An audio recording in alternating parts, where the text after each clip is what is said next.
Well, Marine Private First Class Maria Daume's life story reads as if she came straight from the pages of a superhero comic. Born in a Siberian prison, orphaned at age 2, adopted by Americans, and raised in New York. And on Thursday, in the middle of Women's History Month, the 19-year-old broke new ground as a female Marine. Viewers Carla Babb spoke with Daume in her first interview after completing special training at the Marine School of Infantry in Camp Lejeune, North Carolina. From boot camp to graduation. Private First Class Maria Daume has done what many naysayers said a woman would never do. I just want to shake your hand. Thank you.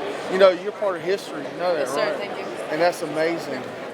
She's the first female Marine to join the infantry through the traditional entry-level training process, a process only made available to women just a half year earlier. I like to prove people wrong, and just because you're a female it doesn't mean you can't do what a male can do. Navigating through woods, sleeping outdoors, and carrying back-breaking loads are par for the course at the School of Infantry. Help me out, Brennan. Instructor and Mortar Marine Sergeant Matthew Snyder said not only did Daume graduate, she often made things look easy. She was right at the top of the pack. Her arrival in the infantry comes as a scandal has rocked the Corps. A private Facebook group called Marines United shared links to nude photos of military women, with new links urging them to post only the, quote, nastiest images.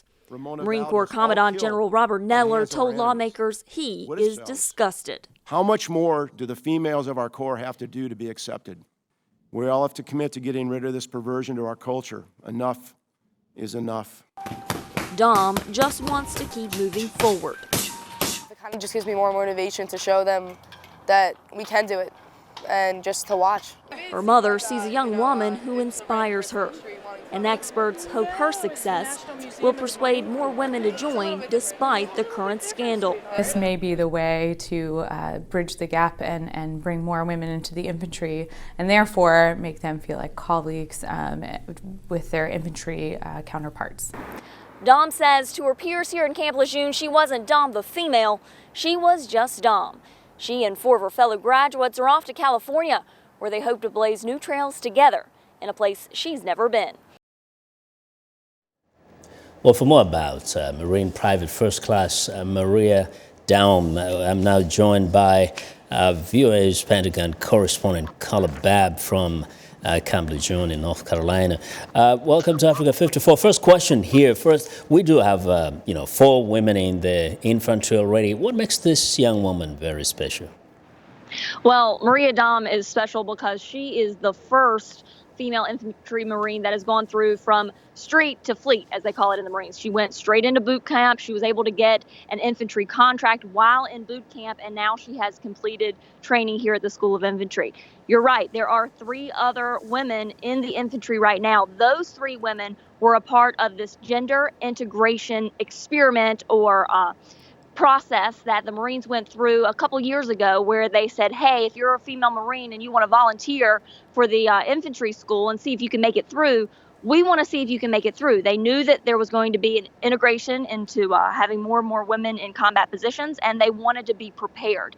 So those 3 women were part of that group that completed the School of Infantry, but they were a different specialty. So when everything opened up to women in 2016, they asked the Marine Corps if they could make a lateral change from their current specialty into the infantry, and they're actually right here in Camp Lejeune now. Now, there's some people who think perhaps women are less lethal than their male counterparts. What are you hearing? Well, the Marines, when they did their study back in 2013 to 2015, they did prove that all male units were more lethal. However, it also showed that the integrated gender units, the males and the females, had better critical thinking skills when put put up with different things that they had to, obstacles that they had to overcome. So what the Pentagon pushed back, they said, well, we want a better overall force. And a better overall force is giving everybody the opportunity, if they meet the standards, to do whatever position possible. And so that is what Maria Daume has done. She completed all the standards. In fact, as you heard, some of her instructors said that she completed them easily. Yeah. Now, does it look like there's any advantage to bringing more women into the U.S. fighting units? I think absolutely, because you're opening up the pool. We've been talking to experts on this subject for a couple of years now here at VOA, and most people say as long as women can do the standards and the standards don't change, why not open that opportunity up to half of the U.S. population instead of cutting half the U.S. population out? I guarantee if you have that girl in your team, you'll be fine. Thanks a lot for joining us, Carla, today. Thank you. That's VOA's Pentagon correspondent Carla Babb joining us live from Camp Lejeune, North Carolina.